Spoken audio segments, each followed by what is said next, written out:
Hope you all are fine at home. Okay जी, आज हमारा सेकंड लेक्चर है और अपने इस सेकंड लेक्चर में हम आज पढ़ेंगे हम्द। ठीक है, ये हम जो है हमने आपके ही कोर्स से, आपकी ही जो टेक्स्ट बुक है उससे ली है। इंशाल्लाह बहुत जल्द आप लोगों को आपकी टेक्स्ट बुक जो है वो बाहर शॉप्स पर मिल जाएंगी।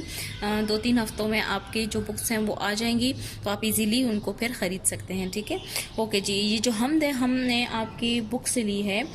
ये तकरीबन 12 शेरों पर मुश्तमिल है, लेकिन हम इसके 6 शेर आज करेंगे। ठीक है, हम शुरू करने से पहले मैं आपको बता दूं हम्द की तारीफ। आपने इससे पहले 3 क्लास में, 2 क्लास में, 1 में भी आप लोगों ने हम्द की तारीफ पढ़ी होगी कि हम जो है वो ऐसी नज़म होती है, वो नज़म होती है जिसमें अल्लाह की तारीफ बयान की जाए, उसे क्या कहते हैं, उसे हम्द कहते हैं। ठीक है, जिस नज़म में अल्लाह की तारीफ बयान की जाए उसे हम्द कहते हैं। ठीक है, आपकी किताब में जो नज़म है वो इस्माइल मेरठी ने लिखी है। ठीक है, इसके जो शायर हैं वो इस्माइल मेरठी हैं। इस्माइल उनका अपना नाम था, मेरठी उन्हें इसलिए कहते थे, ये उनका तखल्लुस था क्योंकि वो मीरठ में पैदा हुए, मीरठ के रहने वाले थे। 12 नवंबर 1844 उनकी तारीख़ पैदाइश है और 1 नवंबर 1917 को आपने वफ़ात पाई। ठीक है, ओके जी, अब हम जो है ये वो नज़म है जिसमें हम अल्लाह के बारे में पढ़ेंगे, उसकी बनाई हुई चीज़ों के बारे में पढ़ेंगे। क्योंकि हम में से किसी ने अल्लाह को तो नहीं देखा ना, लेकिन हम जब अल्लाह की बनाई हुई चीज़ें देखते हैं तो हमें पता चल जाता है कि ये दुनिया कितनी खूबसूरत है और अल्लाह की तख्लीक कितनी खूबसूरत है। ठीक है, अब आते हैं हम अपनी नज़म हम्द पर। अच्छा जी, पहला शेर है हमारे पास। जो चीज़ खुदा ने है बनाई उसमें ज़ाहिर है खुशनुमाई। शायर कहता है कि अल्लाह ताला ने इस दुनिया में जो कुछ भी बनाया है उस सब में खूबसूरती नज़र आती है। ठीक है, अल्लाह ने ये चरिंद परिंद, ज़मीन, सितारे, सूरज, चाँद, ये आसमान, पहाड़, दरिया, ये जो चीज़ें भी, सब चीज़ें जो अल्लाह ने बनाई हैं, इन सब में हमें क्या नज़र आती है, खूबसूरती नज़र आती है। ठीक है, आप देखते हैं ना, जो ये खूबसूरत पौधे हैं, इनमें जो खूबसूरत फूल निकलते हैं, मीठे फल निकलते हैं, ये खूबसूरत जानवर और परिंदे अल्लाह ने बनाए हैं, ये सब चीज़ें जो बनाने वाला है, इनका तख्लीक करने वाला कौन है, अल्लाह है। और इन सब में अल्लाह की जो खूबसूरती है वो हमें नज़र आती है। दूसरे शेर में शायर कहता है, हर चीज़ की है अदा निराली, हिकमत से नहीं है कोई खाली।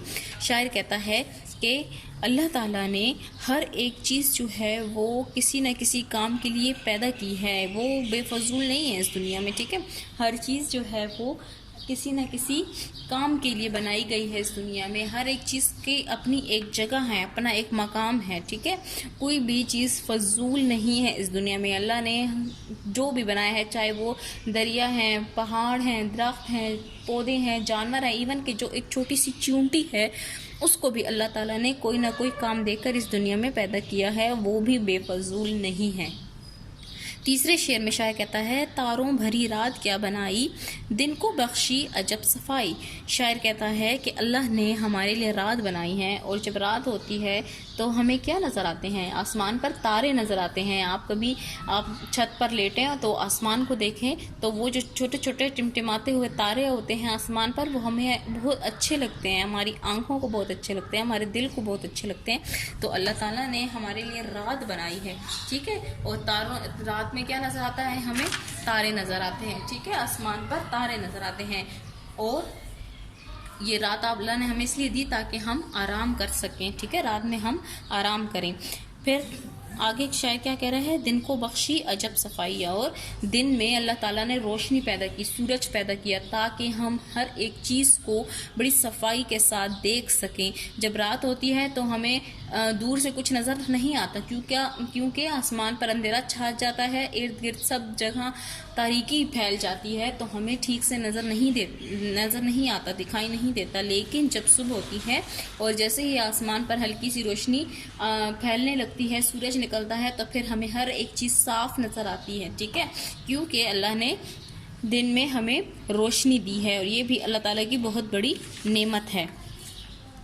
और अच्छा जी, चौथे शेर में शायर हमें कहता है कि जाड़ा गर्मी बहार बरसात हर रुत में नया समा नई बात। शायर कहता है कि अल्लाह ने 4 मौसम पैदा किए हैं, ठीक है। जाड़ा यानी सर्दी, फिर गर्मी बहार जिसमें फूल निकलते हैं, और फिर बरसात यानी कि बारिश का मौसम। तो ये जो चारों मौसम है, इस हर एक मौसम में एक नई रुत होती है, यानी कि एक नया माहौल होता है, हमें अच्छा लगता है। जब गर्मी आती है हम उसको भी इंजॉय करते हैं, जब सर्दी होती है, बहार होती है, और फिर जब बारिश होती है, इन सारे मौसमों को हम अपनी अपनी जगह अलग अलग तरीके से एंजॉय करते हैं, ठीक है। जब सर्दियां आती हैं तो हम मुख्तलिफ खाने बनाते हैं ऐसे जो सिर्फ सर्दियों में खाए जाते हैं, जैसे हलवे, कॉफ़ी, सूप, ये सारी चीज़ें हम सर्दी में बनाते हैं और लुत्फ़ लेते हैं, ठीक है। गर्मी में हम ठंडे मशरूबात बनाते हैं, शरबत पीते हैं, आइसक्रीम खाते हैं।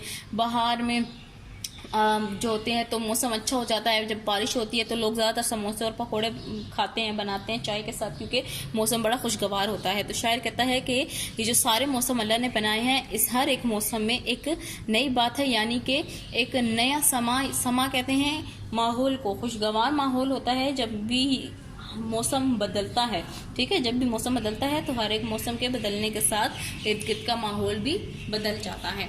ओके जी, अगले शेर में शायर कहता है कि जाड़े से है बदन थरथराता हर शख्स है दिन में धूप खाता।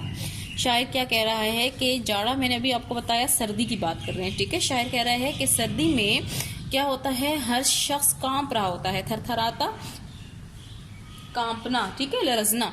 तो सर्दी में हर शख्स जो है वो सर्दी से और ठंडी हवाओं से क्या हो रहा है, कांप रहा होता है। तो जैसे ही दिन में धूप निकलती है तो लोग क्या करते हैं, धूप पर बैठ जाते हैं। आप भी अक्सर औकात सर्दियों में जब आपकी ब्रेक होती है तो आप लोगों की कोशिश होती है, ज़्यादातर बच्चों की यही कोशिश होती है कि वो उस बेंच पे बैठें जहाँ धूप आ रही है, ताकि थोड़े से वार्म अप हो जाएं, उनके जिस्म को हरारत मिले और उनका कांपना और लरजना जो है वो ख़त्म हो जाए।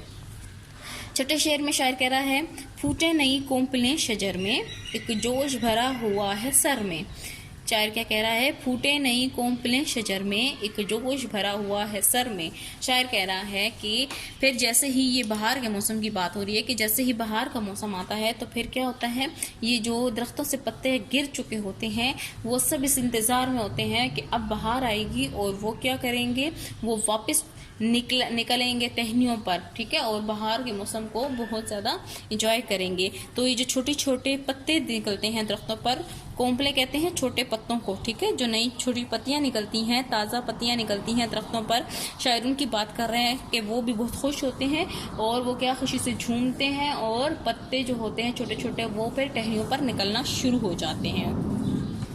अच्छा जी, ये 6 शेर जो थे हमने आज पढ़े, और 6 शेर हम अपने अगले लेक्चर में इंशाल्लाह फिर पढ़ लेंगे। अच्छा, इसके साथ ही इनमें से जो मुख्तलिफ मुश्किल अल्फाज थे वो अल्फाज मायने की सूरत में मैंने यहाँ आपके लिए लिख लिए हैं, आप एक दफ़ा इसको भी देख लें। खुशनुमाई यानी कि खूबसूरती, हिकमत, अक्ल और दानाई, अजब हैरत अंगेज़, जाड़ा यानी सर्दी, थरथराना यानी कांपना, कोंपलें वो छोटी पत्तियाँ जो ताज़ा फूटती हैं, ठीक है, कोंपलें वो छोटी पत्तियाँ जो ताज़ा फूटती हैं, ठीक है जी। ये 6 आपके अल्फाज मायने हो गए हैं। ये आपने अपनी कॉपी पे करना है, इसकी पिक्चर हम आपको शेयर कर देंगे, ठीक है। इसके साथ ही ये जो आपको मैंने अभी 6 अशार पर मुश्तमिल एक छोटी सी नज़म पढ़ाई है, इसके ये पहले 6 शेर जो हैं, ये पहले 6 अशार हैं, ठीक है। ये पहले 6 अशार इसी तरह आपने नीट हैंड राइटिंग में अपनी कॉपी पे करनी है, ठीक है। और इंशाल्लाह जो अगले 6 अशार हैं वो हम अपने नेक्स्ट लेक्चर में इसको कंप्लीट कर लेंगे। तब तक के लिए अपनी मैडम को इजाज़त दें। अल्लाह हाफ़िज़।